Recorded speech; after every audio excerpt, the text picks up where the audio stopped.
So, greetings to you, all the lovely people who have decided to join me today.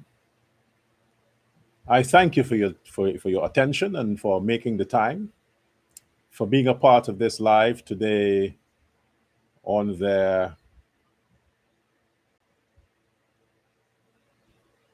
Tuesday. We are already in the month of August under the Leo sign, the lion. And I want to welcome you to all the persons who are celebrating a birth anniversary today. Congratulations on your New Year's Day. If you've lost a loved one, I want to extend my condolences to you. And I hope that whatever your plans were, that you would have achieved it so far. Well, there are a few things that I have on my agenda today. And just at the spur of the moment, I've received a high volume of Facebook messages and TikTok where people forwarded so many videos to me to review and asked for me to give my reaction on said videos. One video that has been at the top of the list of the persons who have sent me videos are one regarding a gentleman who, whilst driving his car, recorded a video and shortly after posted it on Facebook or whatever platform. I'm sure that many of you would have come across that video. Now, what I have received, the comments that I've received that accompanied the video that was sent to me is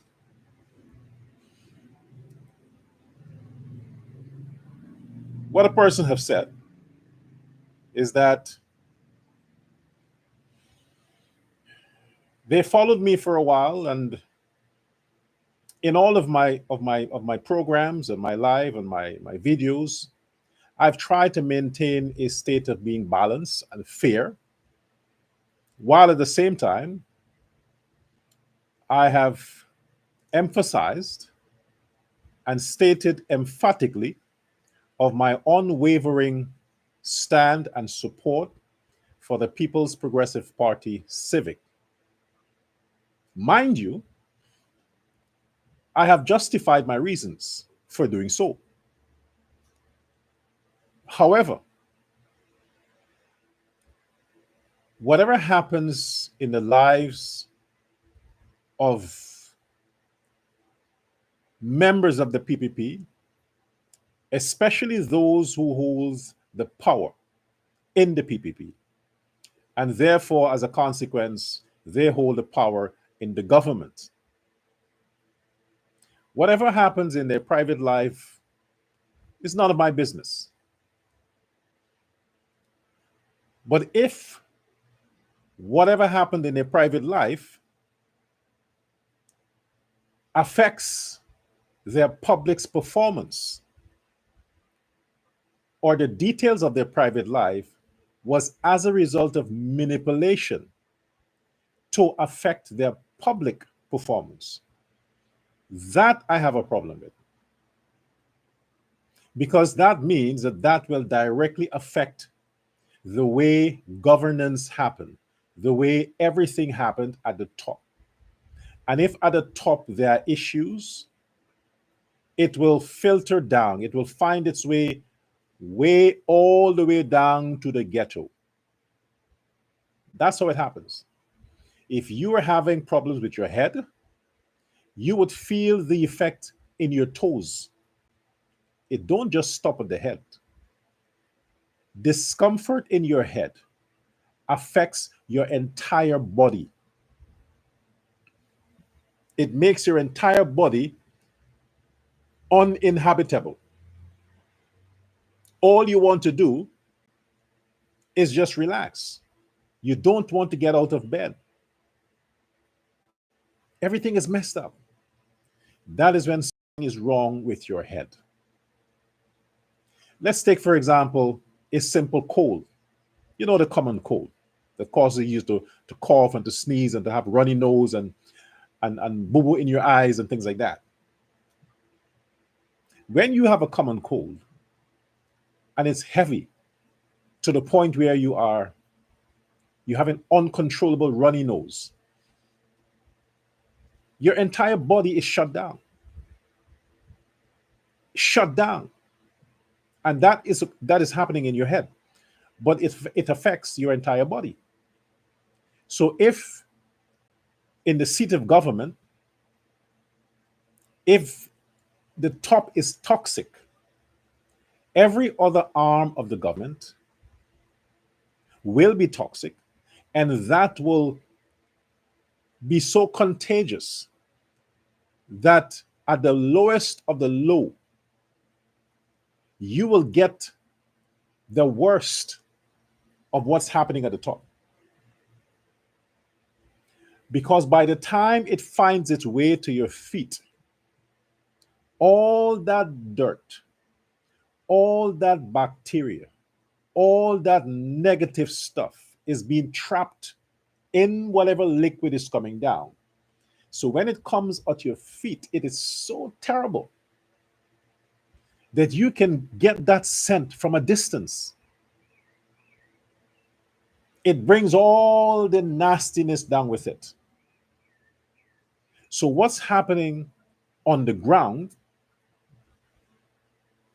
The question is it as a result of what's happening at the top? Is that how we know what's happening at the top? Because of what we're seeing that's happening at the bottom. Let me pause there and acknowledge the lovely people who make it their duties. It's like they have a date with Dr. Love Prasad every day at this hour to join the live. Thanks for being there. Let me acknowledge those who are here. Devika Ramrose, good afternoon. Sridat Rabindranath, good afternoon. Mike Carpen, Shalini Bourne, Davy, Paul Gangaram, Savitri Rose, Tara Badulal, Sabrina. Skip that. Sabrina. Yeah, Nicole Edmond, Nina Singh, D.A., Indra Ramcharan, Sridot, oh yeah, I called his name already, Radhika Daniels, Aruni Amrit, Devi, Mahendranath, Ishwar Dat, Donita Rampersad, Suzanne Harcharan. To all you lovely people, and Nadira Beer, to all you lovely people, greetings to you and welcome to Uncensored Guyana. Well, at this time, I can tell you, there's really some uncensored stuff happening. But nonetheless, let's get on with it. I saw a video today where you have a woman being assaulted. You know, that's a nice word. A woman who has been beaten and as if she stole something. The man was beating this woman as if she stole something from him. And from his appearance, he looks like he has nothing to lose. So to concoct that idea that she may have stolen something from him, seemed like he had nothing for anybody to steal. Other than he is mercilessly beating this woman on the sidewalk. And what was even more troubling is the sidewalk to a public road where vehicles were traversing to and fro. All they did, to the point of where the video ended, they were tutoring their horns, as if tutoring the horn is synonymous with a police whistle. So when they tutor their horn, the perpetrator of the crime would think that, oh, that's the cops. No, they were tutoring the horn, but he was just ignoring them. He was doing what he had to do. And the only way he stopped, based on the video, is when the woman passed out. And you all saw that. Passed out. Nobody exited their vehicles and went to that woman's rescue. Well, I don't know what happened to her because there was no other. The troubling thing is that the person who were filming had to be close enough to get that quality of video, close enough, and all they did was to film. Be it a woman or a man who was behind the camera, the telephone camera, filming, that's their contribution towards stopping violence against women. Their contribution was filming the act and watching, spectating, because they got a good piece of footage. That was like rated A footage. Good stuff they can sell. Make some money off it. Get a lot of views. That's how it appeared. So they didn't mind. It also seemed like they were disappointed when the woman passed out too soon because of what else the man could have done to her. That's the approach we take in dealing with violence against our women. That's the approach we take these days. I saw that today. I have no idea as to when that occurred. I don't know.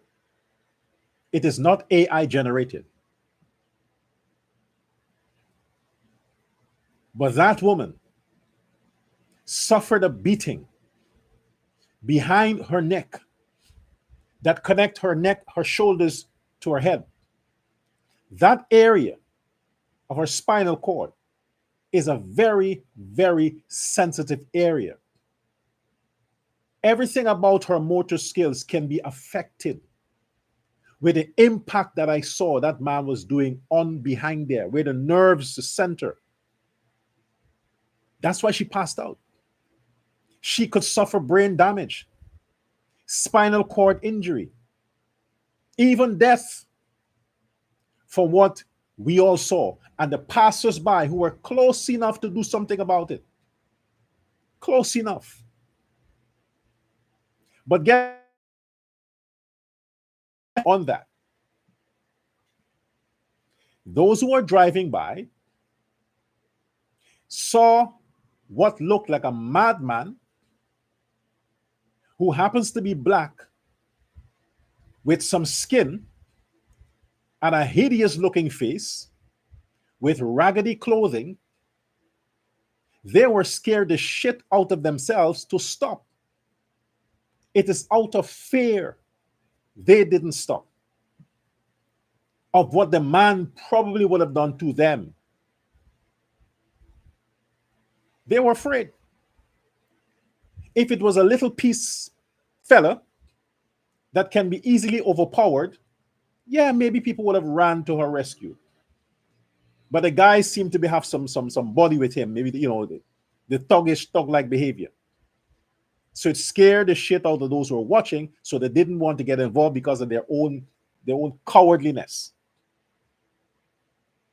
But that woman could have suffered death because those who passed by and saw that were too chicken, too coward, especially the ones who were filming it. They should also be held responsible if anything happened to that woman. they should be held responsible for being complicit, for not lending a hand. Yes, there are rules against that. They also should be held responsible.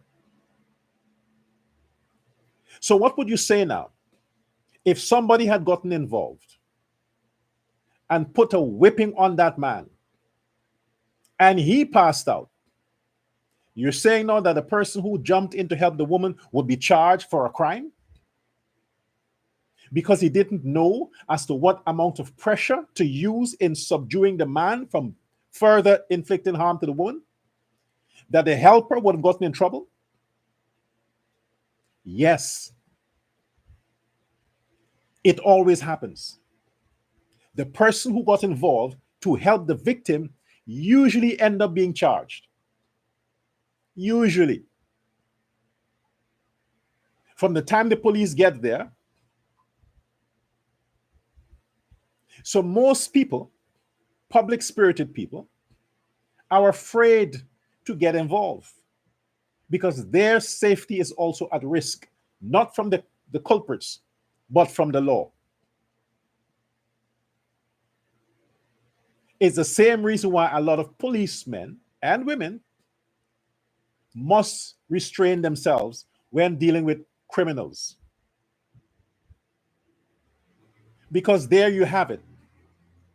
Police are always charged for using too much force, deadly force, extrajudicial killings, and all these kinds of charges that the PNC usually bring against police officers who do their jobs. But while all of that is being done, the victims who suffer at the hands of these criminals, they get no justice. That woman who was suffered, the video is there, who suffered, constant beating her, pounding her behind her neck. His intentions were to cause death or disablement or something to that effect. That's why he hit that particular area. That particular area, he concentrated his blows. So his intentions were to cause severe harm, even death, to that woman. That was his intentions. Would he be charged for attempted murder? I hope so. I sincerely hope so. That he's charged for attempted murder. That's where you concentrate. And to linger on that, that's just recently.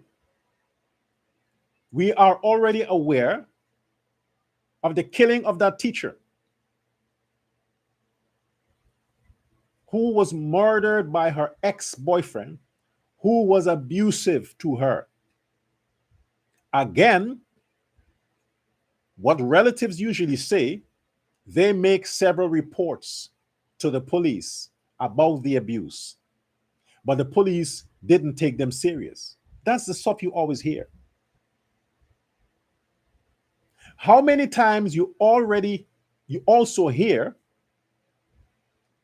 that when a domestic violence report is made and the police go to that resident and arrest the man, rough him up, take him to the lockups, how many times do the spouse, the girlfriend or the wife or the lover go to that same station and begs for the release of the man who just almost kills her?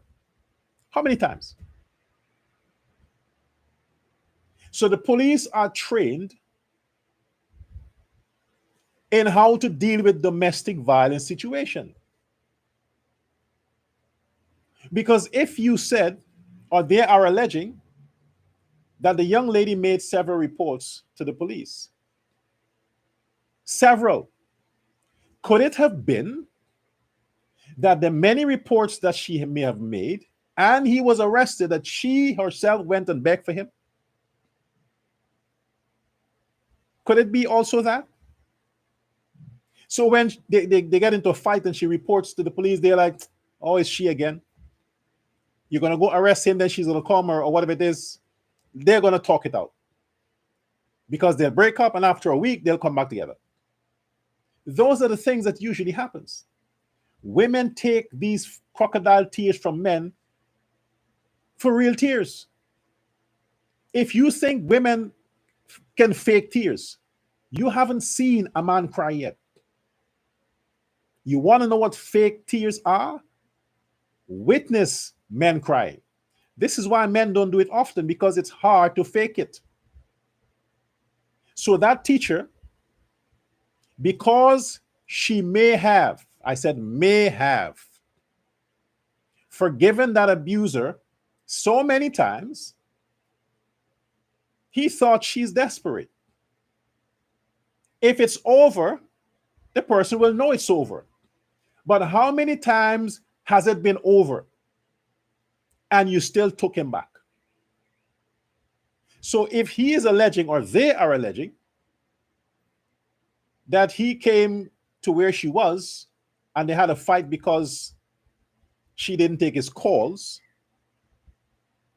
how is it that he had access to her phone in calling her? If it was over the first time you made a report to the police, then he wouldn't have an opportunity to keep calling you, because you've been making up and making up and making up. You knew he's abusive the first time. Why get pregnant? When you are seeing these fellas, and let's examine something here. I want to spend some time on that, especially for the women. Let's get something here. Uneducated,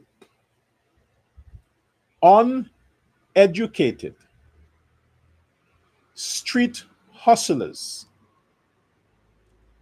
ganja smoking,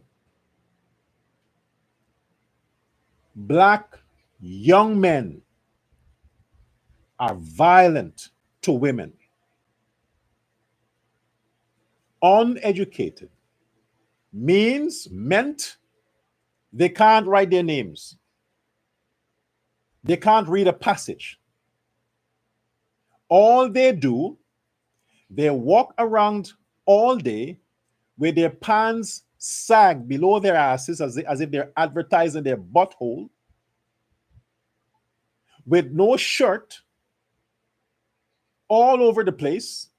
Their hair is a mess, with a half can of beer,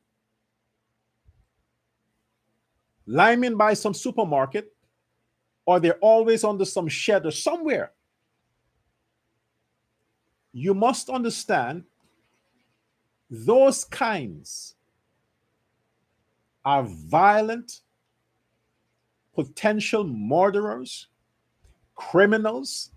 They have no soul, and you are risking your security and that of your family because they are connected to thugs and thieves and other criminals. When you have a job as a woman and you hang around those kinds, they see a means to an end. If you are self-hating as a woman, maybe you have some kind of insecurity issues, you have a low self-esteem, you have a personality complex, a messed up image. If you are like that, you feel terrible about yourself, you hate yourself so much that you want to punish yourself, that you're going to be hanging around with these so-called bad boys so that you can feel like a good girl. Chances are you might end up dead. Chances are that's how you might end up. You don't make kids for them. What is it you're fantasizing that you need these stinking men? And look at the difference here. He's 21. I'm sure they met when he was what, in his teens? And she's what, 26? And you expect to get some amount of respect or honor with that? I'm not speaking ill of the dead, but this is a teacher who went to school, got educated, who are helping to mold the minds of young girls. How can you, after graduating from teachers training college, at that level of academia, find those kinds of men attractive? Something is wrong here. Yeah, I know the ghetto can have that influence on you. I know the ghetto can have that because that's all you see. That's what you are surrounded by, these lowlifes. This is why you have to follow what your scripture says. Come out of her. Which means leave the ghetto, leave the slums, go find another neighborhood where you have decent people. You never align yourself with a man who is lesser educated than you are. Always find somebody else who is above, way above your level. Way above your level. Don't fuck down, fuck up. You have a teacher's degree, are you fucking around a low life? A 21-year-old scum? Look at his condition when the cops got him. 3-4 pans and it's all sagged. That is the jailhouse mentality. When they walk like that, that is jailhouse. They are calling prison to themselves. Because that idea of sagging your pants below your ass or below your waist for men, it's a concept that came out of prison. That's how they know which man is into buggery and who is not. You're into buggery, you have to add by walking with your pants below the ass, so the other prisoners who are into that shit can see, oh, that's a potential homo. Now it's a trend. Now it's fashion. And those are the men, women who consider themselves well-bred, well-raised, are hanging around. Those low life. For what? Just so that your friends can see you can hook up with some young ghetto thug? Makes you feel good? Because an older guy don't find you attractive? You take these scums? Look what the scums do. Look what they do. They kill women because they can't handle. They're emotionally immature. They are emotionally broke. They don't have souls. So there's nothing there. There's nothing there. If you can, and look at the older one. The older guy today, beating the woman on the roadways. Let me say this. I honor and adore my father while he was alive. Both, from both sides. Because one of my godfather who had more influence on me was a man they called Lalta Mahadio. Lalta Mahadio from Anna Katrina. Heavy impact on my father. Both impacted me. Neither men. I have never in my life, ever in my life, witnessed neither of these two father figures raise their voice on my mothers, their hand, tell them something bad, disrespectful. I have never seen that. Never. Neither man. One was black, the other one is Indian. One was, they're both religious. My other father, Lalta Mahadio, he was a more spiritual Sai Baba religious man. He brought out that part of me. The other one was more philosophical, my biological, more philosophical. But I've never seen that. And you know what they told me? They said,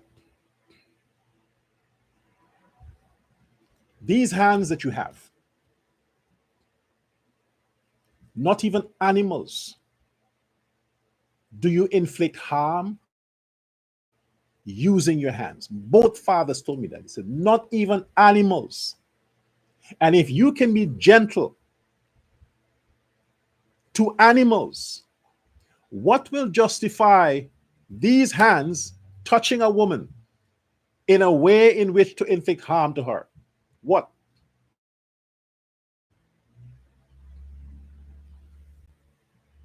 While they said that, they also say to me, if a woman raised her hand and strike you, leave her immediately. He said, you never hit a woman, but if a woman raise her hands and violently strikes you,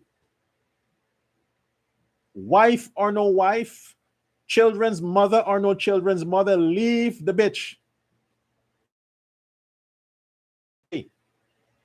Because women hit boys, they beat their sons. If a woman hits a man in her eyes, he's a boy. A woman will never raise her hand towards a man. So if you're with a woman and she's always hitting you, see you like a boy. That means she has a man somewhere. Because you're a boy. That's the lessons they were teaching. What I'm getting back to here, when men that you might now be dating them, and in the height of a disagreement while dating, a guy may come up to you and may say something nice, and he would just frown. And in the event of him being angry because a man approaches you, he hits you or he's violent with you.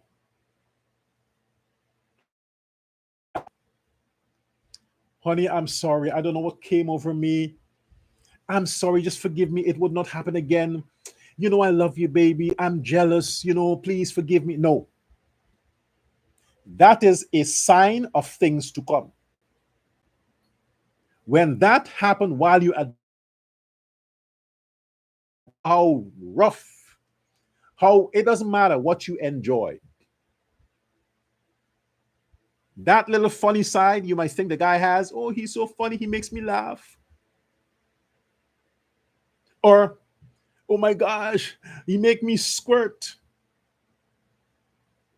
That's a few seconds. A few seconds in a 24 hours. And that you can't do every day. But the rest of the 23 plus hours, you have to deal. That real person can very well be a criminal who is waiting for an opportunity to out your light. And you forget. You make a report to the police. You come back saying,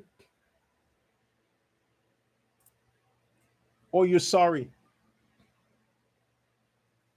Forgive him. You don't want the story. My heart goes out to the teacher who was murdered, but at the same time, I'm asking the other women to take your life serious.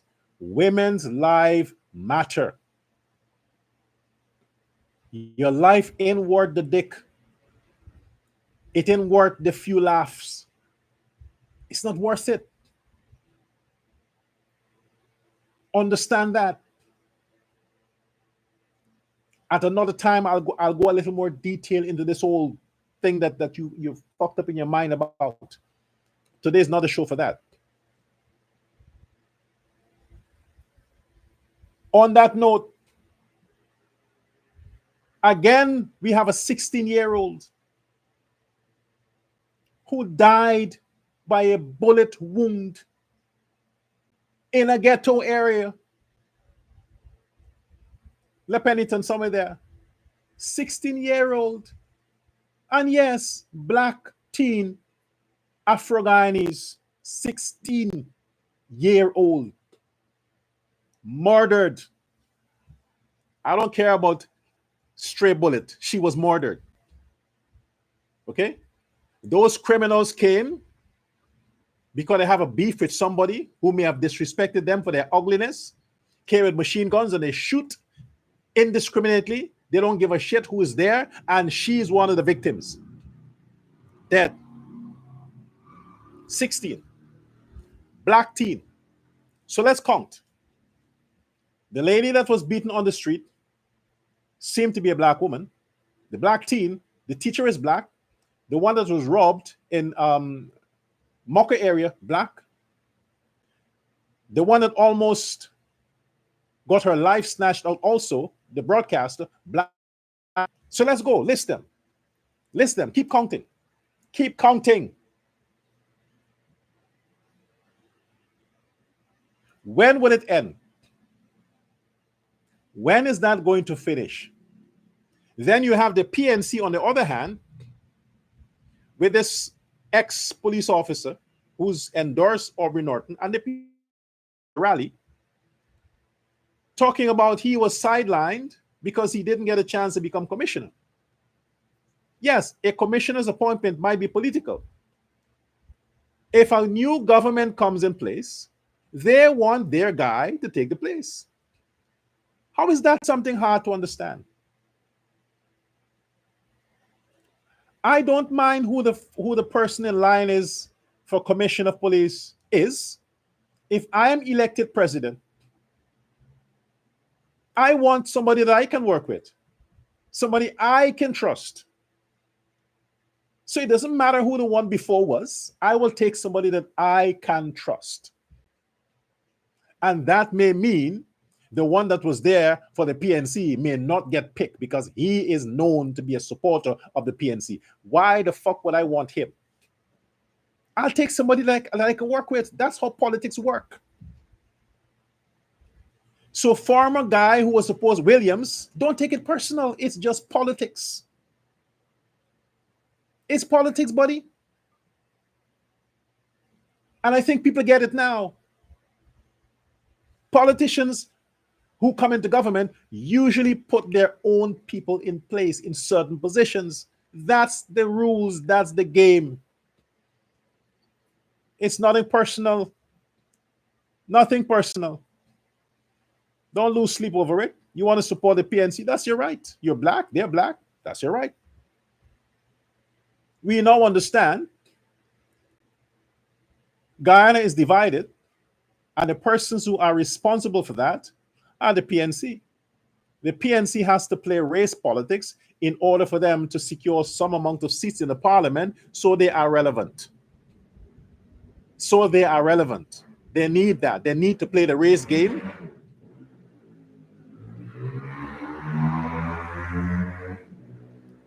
They need to play the race game to be relevant to their supporters. Otherwise to that, they're not relevant. Now,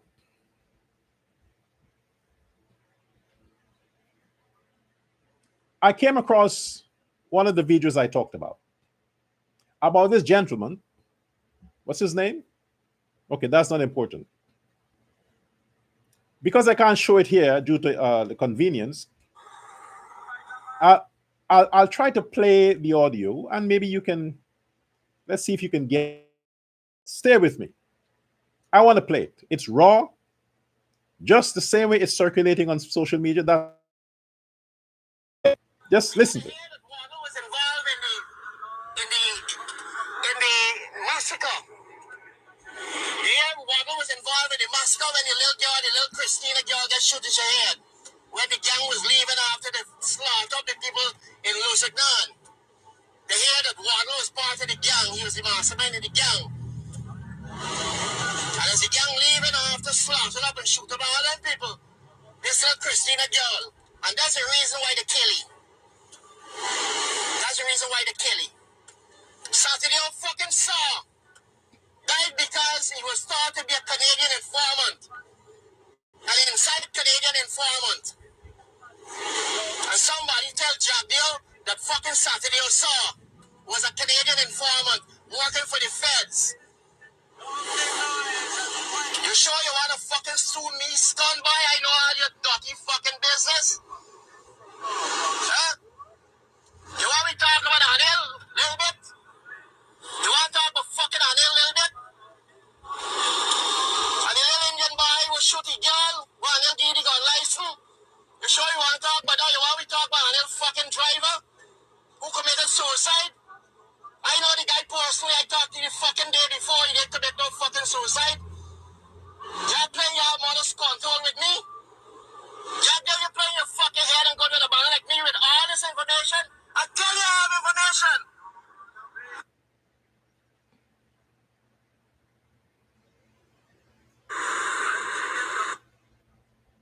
I tell you I have the fucking information. I got more than fucking that. The computer that used to triangulate the fucking calls that Roger Candy get is Leslie fucking Ramsamy signed for it because Leslie Ramsamy was a fucking US agent working with the feds. Okay.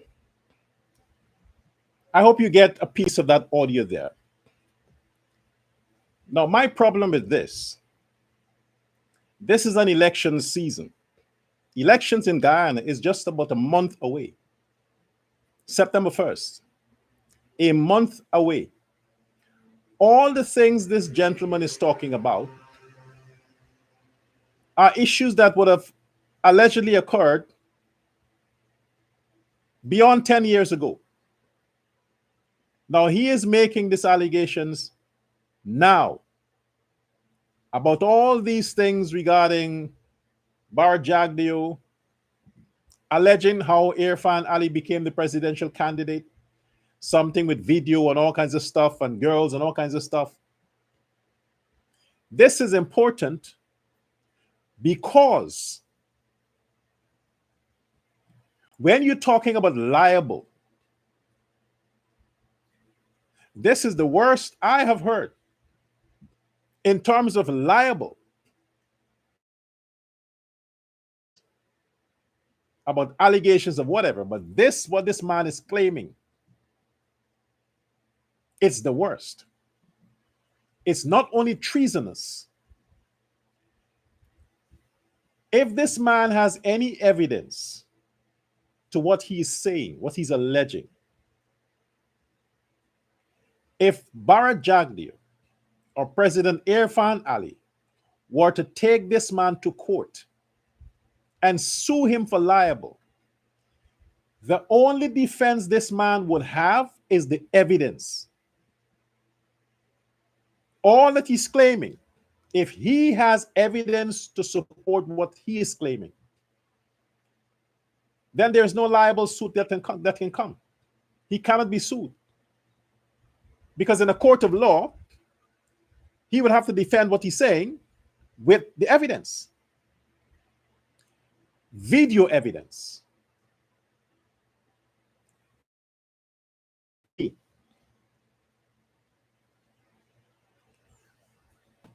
Backing Irfan Ali because based on my limited information regarding the man Irfan, all those things will come as a surprise. I understand that people change, people grow into different personalities, circumstances may cause people to make certain compromise. I get it. But when you are making these kinds of allegations, these are dirty, very, very dirty allegations. Very nasty allegations.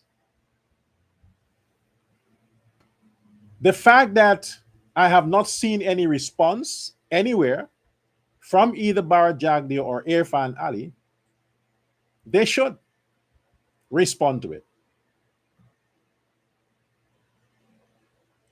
By one, taking this man to court, suing him, and let the public be satisfied that this is the extent people may go to dirty the character of a political candidate. That can be the explanation to this. But if it is just taken on a word of mouth, then this man is committing a huge risk on himself. I don't know if he's in the United States or in Guyana, where at the time of this recording, but wherever he is, it does not prevent his claims from circulating. One of the videos that was sent to me almost 25 times, 25 different persons sent me this video. I opened it and I've listened and said, oh, this is nasty stuff. You are alleging that the vice president, then president, conspired to commit murder, conspired to commit treasonous acts, assassination acts. You're saying that you're alleging that President Irfan Ali became a candidate, a nasty sex tape that was staged by the vice president. These are the claims this guy is making. These are the claims that this guy is making.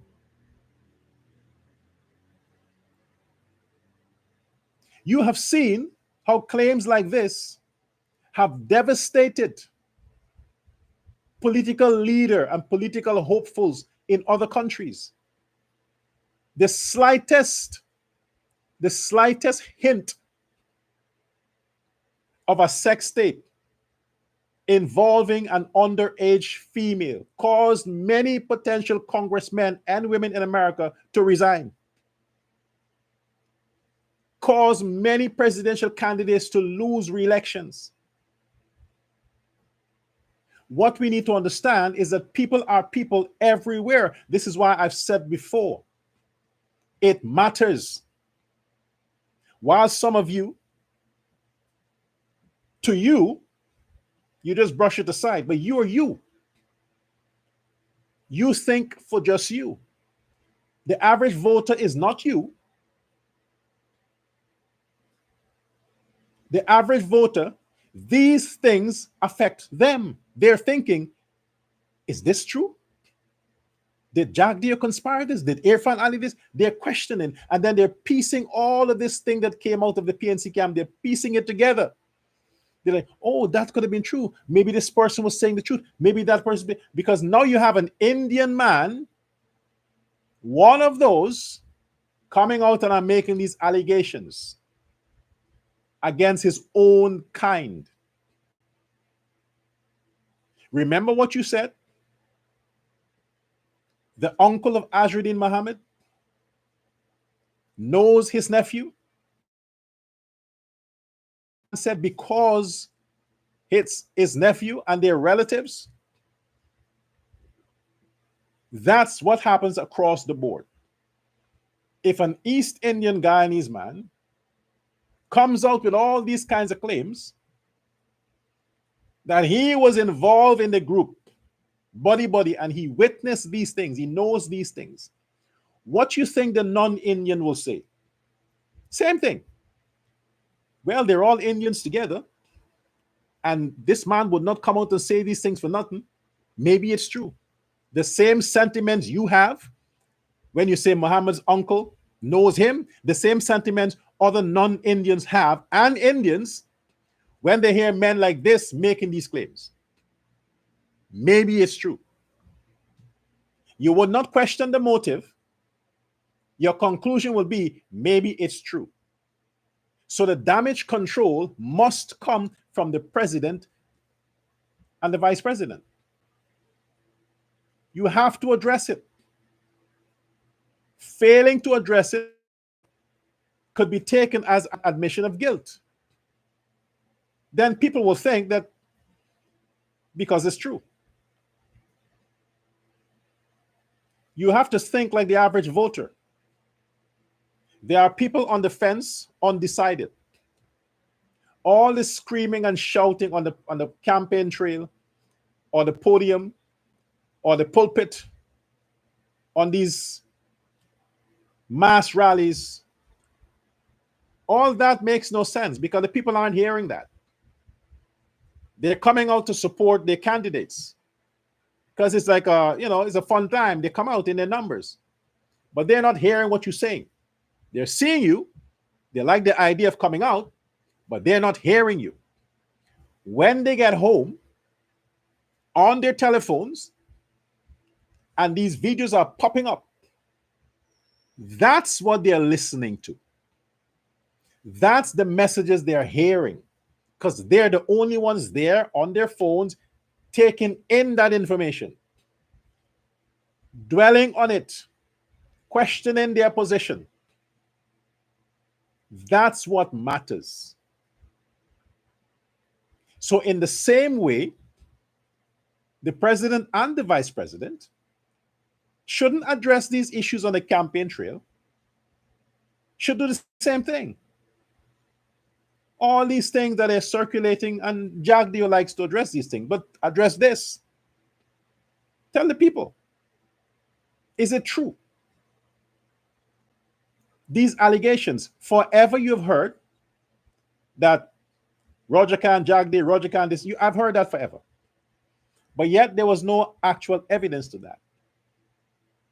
Because if it were, I think the fact that the PNC were in government, if there was any real evidence to link Bharat Jadgeo with all the things they were accusing him of, then he would have been in jail.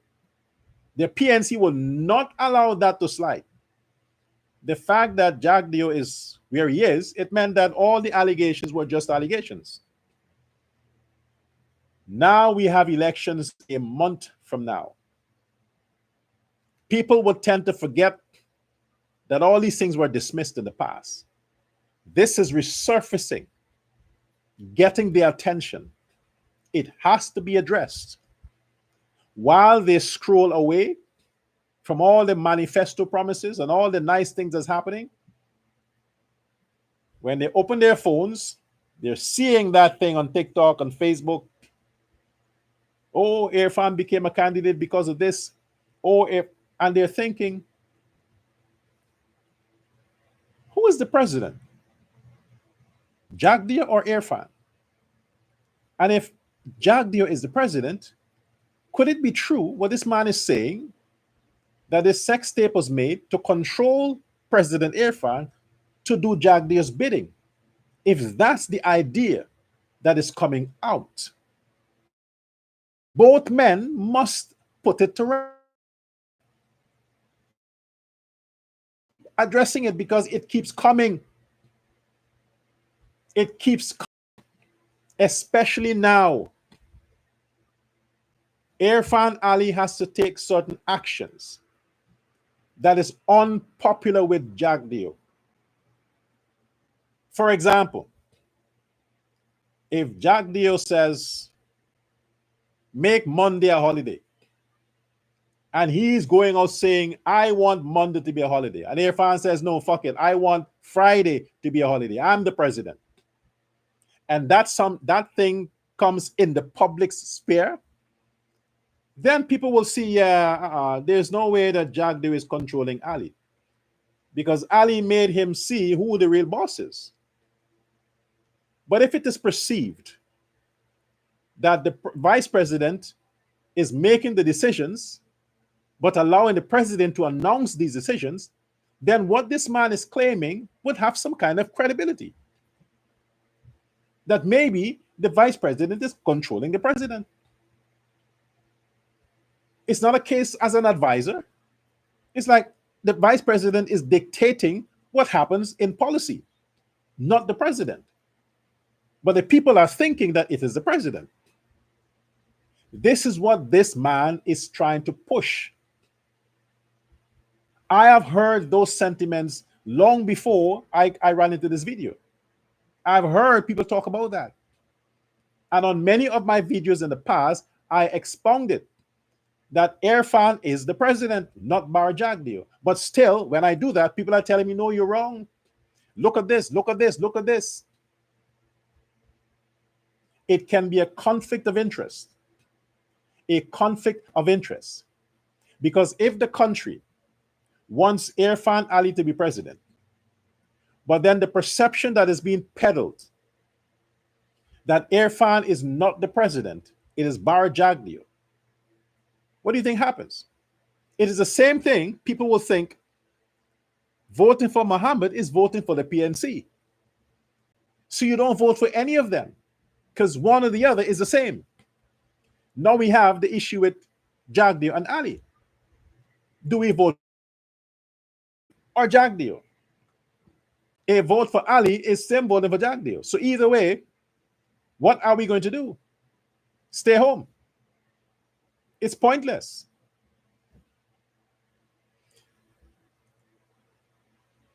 The public is understanding that when these people come out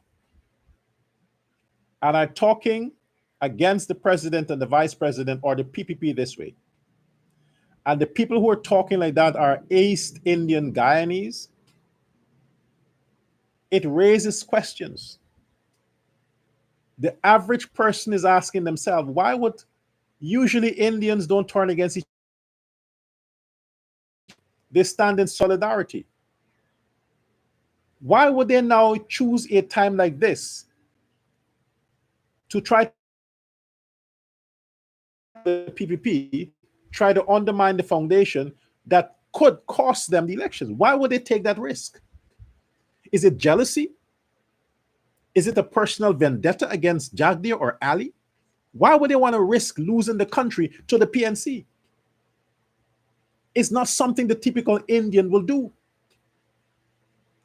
But when these guys, and it seemed to be a lot happening on the East Indian side, you don't hear much criticism, bad except for me, that are talking about the PNC from black people.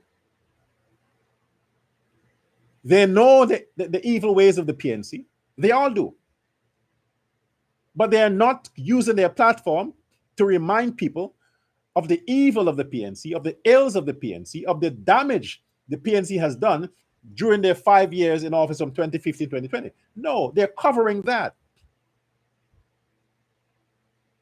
But you have PPP supporters or Indians, some of them, who seem to have an axe to grind, and they're making these terrible, terrible accusations. My thing is, I hope they can back it up, and I hope the president and the vice president don't just sweep it under the rug. Go after these people, regardless. This man the claims he's making, go after him. It is damaging what he's saying. The internet is worldwide. The claims the man is making, it is terrible. And if you want to say it's a conspiracy, but he is alleging to have evidence, he wants them to go after him, then go after him. He's inviting you to go after him, then go after him. So he can produce whatever evidence he has. Go after him. He's calling, he's begging for it. So go after him. That's what you do when they're bluffing. They can make whatever claims, but it doesn't mean it's right or it's legal. You can't make accusations without having your evidence. If you make accusations, you must understand that you can be sued for libel. You have to have your evidence. You present your evidence to those you intend to skin up. Give them a chance to respond. If they don't, or they don't meet your demands, then you do what you have to do and face the consequences after. But if it's in a public sphere like this, I can play it. It's in a public domain. But the political candidates must address these situations because the Guyanese public right now is very vulnerable with all the crimes that's happening, with all the deaths, with all the women who are losing their lives, and nobody seems to care. People are vulnerable and they're asking questions. Who will protect this ex-police officer on the PNC camp? He was making a claim that crime was down, way, way down under the APNU. That's the claim he's making. Without any statistics, no evidence, but he's making that claim. Now the government has to come up with their data and say, no, no, no, no, no. Look at the facts. Under the PNC, APNU 2015-2020, crime was at this level. List the crime by category. Compare it to now. That's what you do. Because he is making a claim. And the claim he's making is going out there. All the people who are concerned about their safety, their security, they're listening to that. And they're looking at the facts. And if the facts are saying that, yeah, crime was way down under the PNC, and look at crime now, what do you think the average voter will do, Indian or black? They will think, no, the Ali government is not managing crime properly. It's getting worse. PNC had control over it. Maybe we should vote for the PNC because we are concerned under them. That's how people will think. So you have to counteract that and say, no, it's not true, and provide the evidence. So we're trying from day one to deal with a criminal situation in Guyana. Let the vote.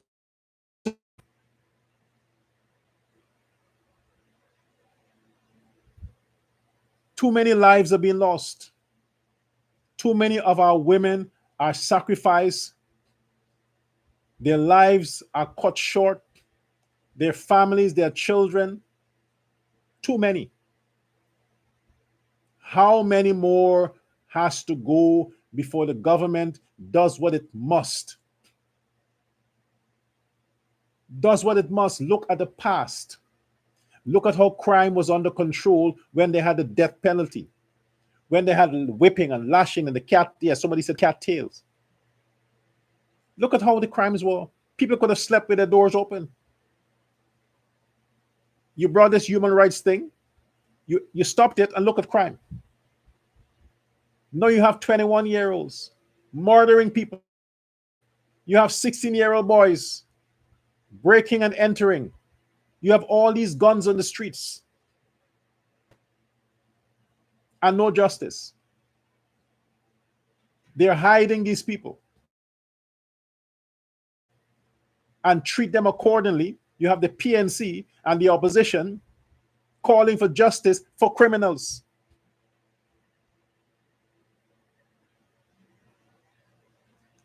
And nobody is protecting the victims. Nobody is protecting the victims. President Ali, they're blaming you. They're blaming your government. And now at this election period, people are sensitive, vulnerable. They're looking for a way out. They want a better life in Guyana. I'm not talking about economically. Yes, all your programs are great. They're killing our women. They're murdering our teens. They're destroying our businesses. When would you act? When? When would you be firmer, harsher? Treat the criminals as animals? When? When there's nobody else for them to go after? When they can't execute anybody else? Where are they getting these guns from? Where? The PNC is claiming that you're not taking care of the police force. Imagine that. So they're trying to say that the police are not doing their jobs, the police are corrupt because the government is not taking care of the police. That's what they're trying to say. These are all the subliminal messages they're trying to execute towards the people. We know differently. The police may do their job under the PNC because they're all black people. The police may slow their process of solving crime under the PPP because in their minds, let the PPP get the bad name. So you need to make the police more diverse. Have more multi-ethnic composition in the police force. Balance it. Put more Indians in the police force, more Chinese. They have people there. They have people there.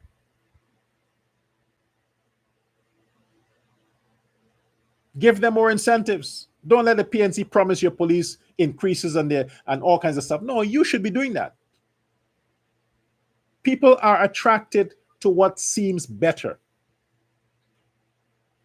You don't want to give them the chance to steal the dream of your officers, and they make useless promises to the people. But you understand humans. You're in politics. You know how humans operate. People would risk change just because it resembles something better. They would risk it. Is that what you want? For the next 5 years, people will say, why did we listen to the PNC? If we only knew, we would have just voted back Irfan Ali. You don't want that. You can't afford to take that chance. While you have 1 month for elections, solve a few crimes now.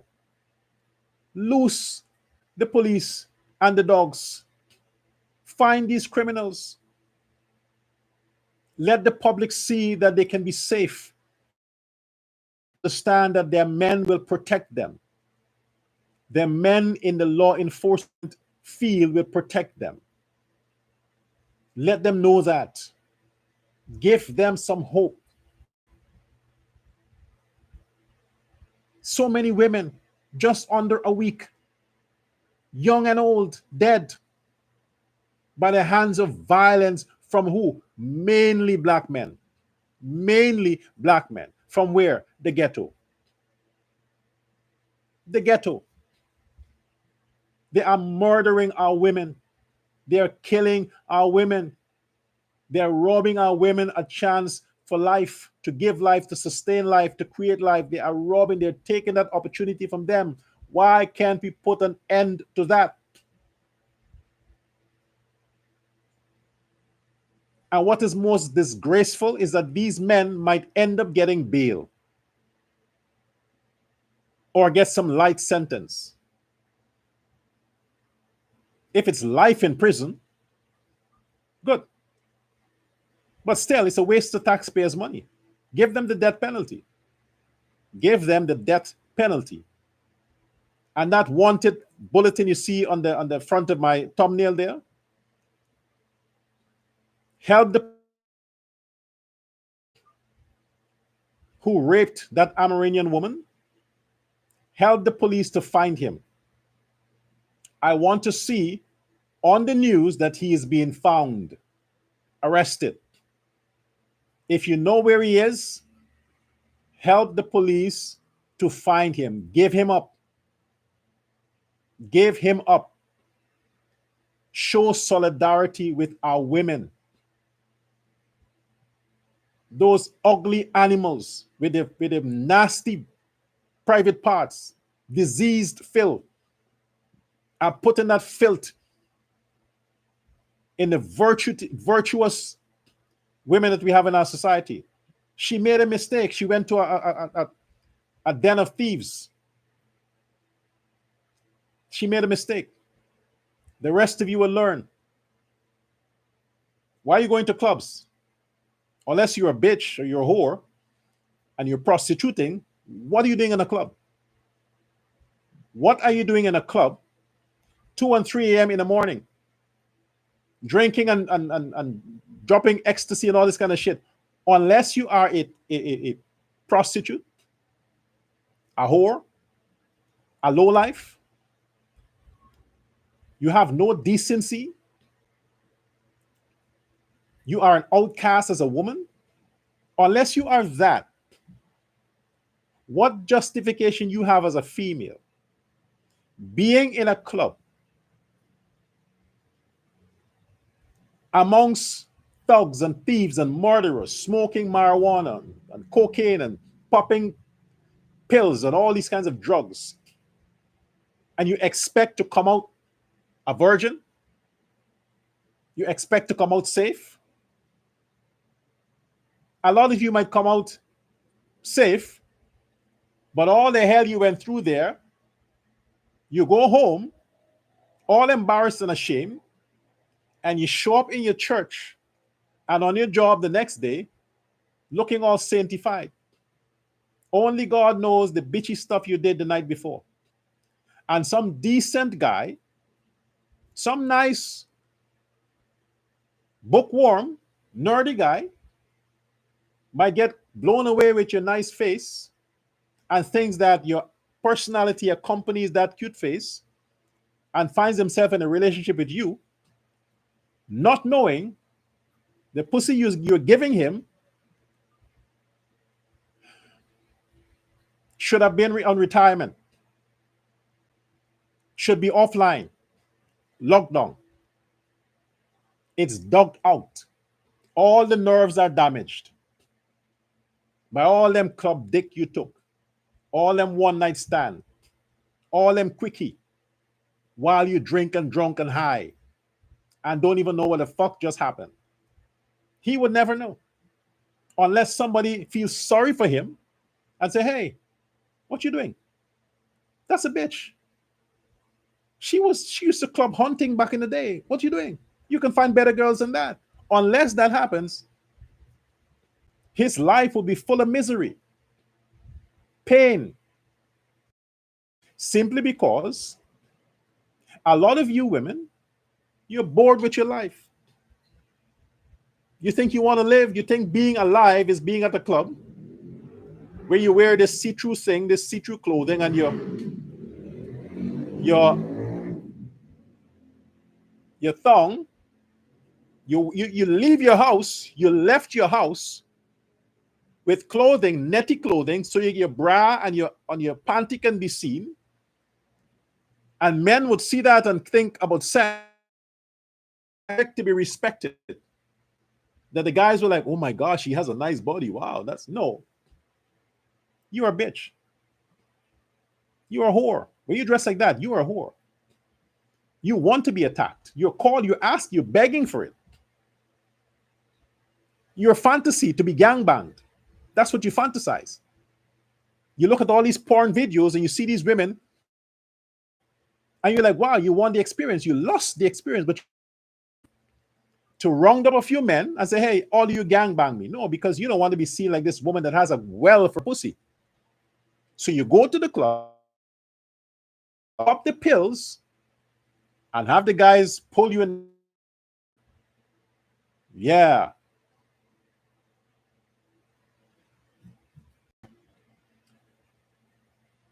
And it's a sad day for your boyfriend, a sad day for your husband or whoever it is that is stupid enough to believe that you're going to hang out with your girls at a club.